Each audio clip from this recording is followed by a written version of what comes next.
Hello everyone, आप सबका स्वागत है इस वीडियो में। आज के डेट में ना मेरे को एक चीज़ पता है कि एसईओ ना हर दूसरा बंदा करता है। हर बंदे को पता है कि एसईओ कैसे किया जाता है। बट आज जो मैं बात यार करने वाला हूँ ना, मैं आज बात यार करने वाला हूँ उन 1% लोगों के बारे में। दोज 1% पीपल जो इस तरीके से एसईओ करते हैं कि किसी भी चीज़ को रैंक वो करा ले जाते हैं। मैं उन लोगों की आज मैं बात में करने वाला हूँ।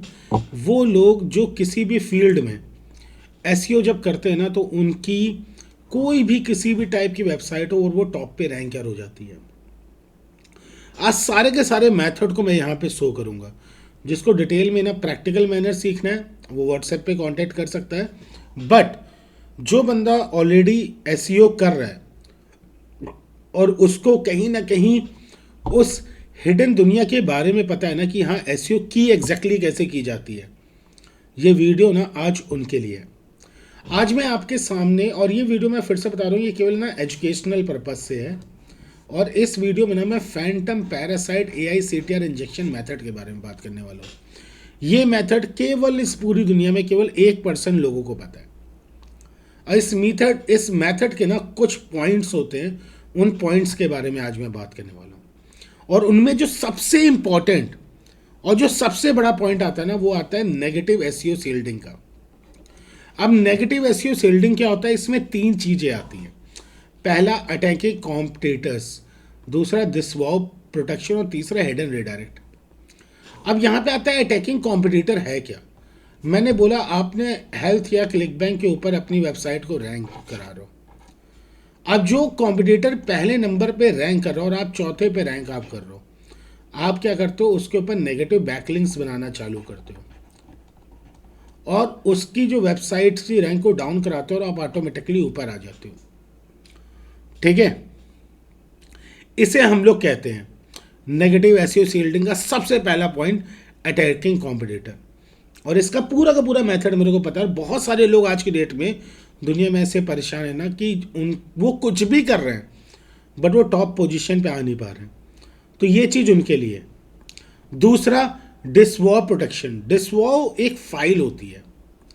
डिसवॉव फाइल हम लोग क्या करते हैं ना, जब हमें पता करता है कि कोई ना बंदा हम लोग को अटैक कर रहा है और वो सिमिलर फाइल के बारे में पता करते हैं और इसको हम लोग न्यूट्रलाइज कर ले जाते हैं।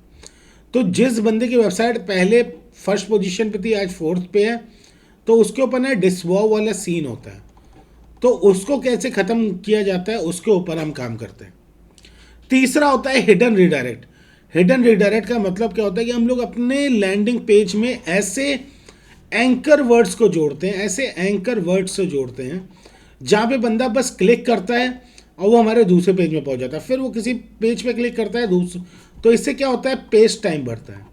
और जब पेज टाइम बढ़ता है तो हमारी जो वेबसाइट होती है वो हमारी रैंकिंग करना चालू कर जाती है। अब इसमें अगर आप पूछोगे ना, दूसरा मेथड क्या होता है? Site map flood and indexing API abuse. मतलब आज की डेट में बहुत सारे ऐसे इंडेक्सर्स हैं जिनसे हम अपनी लिंक डाल के उसको ना बार बार हम लोग इंडेक्स कराते हैं और अपनी लिंक को कहीं ना कहीं हम लोग टॉप पे पहुंचा ले जाते हैं। या बार बार अपने साइट मैप को मैसिव कंटेंट जनरेशन AI के थ्रू जनरेट करके इतने साइट मैप डेवलप कर लेते हैं ना इन अ सिंगल कीवर्ड कि उसे हम लोग टॉप पे ले जाते हैं।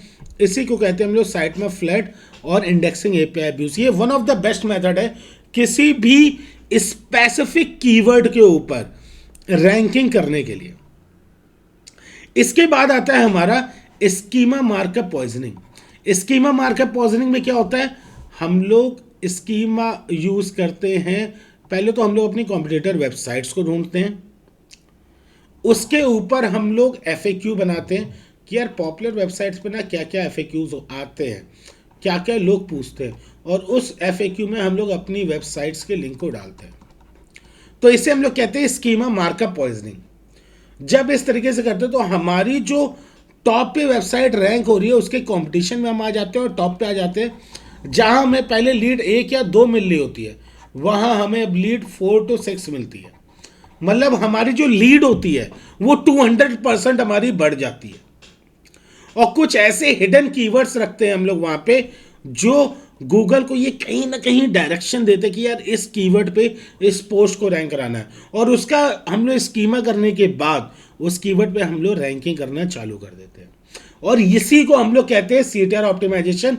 लोगों को पता नहीं होता और लोग गलती से क्लिक करते हैं और गूगल को ये लगता है कि अरे इस कीवर्ड पे बार बार क्लिक आ रहा है, इस कीवर्ड पे बार बार क्लिक आ रहा है, तो इसको टॉप पे रैंक कर दो।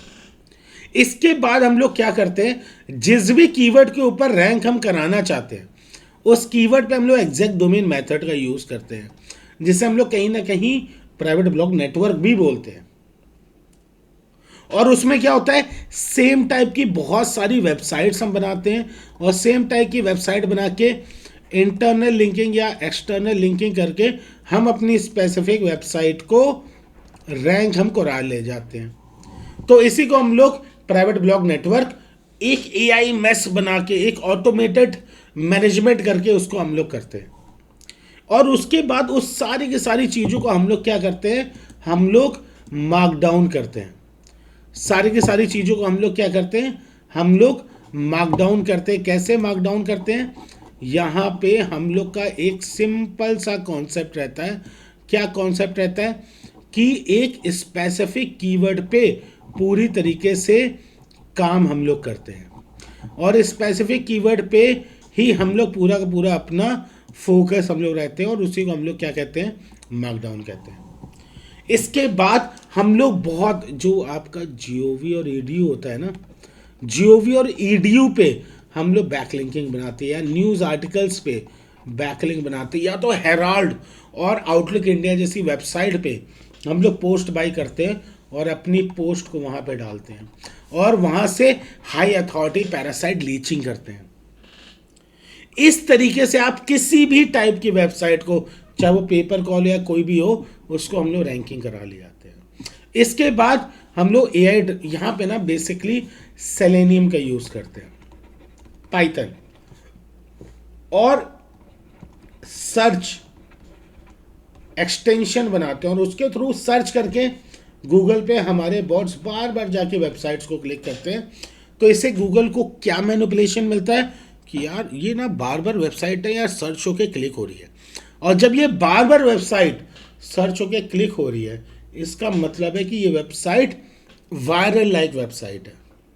और जब ये वेबसाइट उसको लगता है कि हाँ यार ये वायरल टाइप वेबसाइट है, तो फिर क्या करते हैं, क्लिकिंग होना चालू होती है और हमारी चीज़ रैंक होना चालू हो जाती है। इसके बाद एक्सपायर्ड डोमेन। एक्सपायर्ड डोमेन का कॉन्सेप्ट क्या होता है, देखो मैं तुम्हें ना यार एक काम कर रहा हूँ, बस मेथड समझा रहा हूँ, एक एक मेथड कहीं ना कहीं मैं तुम्हारे दिमाग में डाला हूँ। जब इसके ऊपर काम करना चालू करोगे ना 10 मिनट के अंदर वेबसाइट को रैंक तुम करना सीख जाओगे। एक्सपायर्ड डोमेन जूस इंजेक्शन क्या होता है, हाल में जो वेबसाइट एक्सपायर हुई है उसकी एक अथॉरिटी होती है और उन डोमेन्स को बाई करके उन पे ब्लॉग बनाते हैं और उसे बैकलिंकिंग देना चालू करते हैं। तो इससे क्या होता है, एक बैकलिंकिंग जूस जाता है, और जब बैकलिंकिंग जूस एक ऐसी वेबसाइट से आता है ना जो हाल में एक्सपायर हुई है, तो गूगल उसको अथॉरिटी मानता है, और जब उसे अथॉरिटी मानता है ना तो ऑटोमेटिकली आपकी वेबसाइट चाहे वो किसी भी टाइप की हो रैंक होना चालू हो जाती है। इसके बाद आपके क्या होता है, सीमेंटिंग कंटेंट स्वैपिंग। ये तो पूरा का पूरा जो खेल है नहीं, ये प्रॉम्प्ट का खेल है। एक प्रॉम्प्ट इस तरीके का क्रिएट करते हैं जो फ्रीक्वेंट अपडेट से रिलेटेड पोस्ट पे पोस्ट डालता जाता है, और जब ये सारे मेथड पुराने उसके साथ यूटिलाइज किए जाते हैं, जब एंकर टेक्स्ट को प्रॉपर तरीके से यूज़ किया जाता है, तो ऑटोमेटिक वेबसाइट रैंक हो जाती है। तो जिन लोगों को ये प्रॉब्लम हो रही है ना कि वो अपनी वेबसाइट को रैंक नहीं करा पा रहे, अपने पोस्ट को नहीं रैंक करा पा रहे, तो ये मेथड अगर आप फॉलो करोगे ना तो बहुत जल्दी रैंकिंग और पोस्टिंग कराना चालू कर ले जाओगे।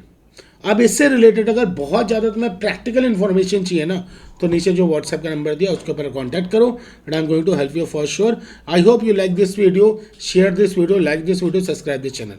आई hope you like this. Thank you very much.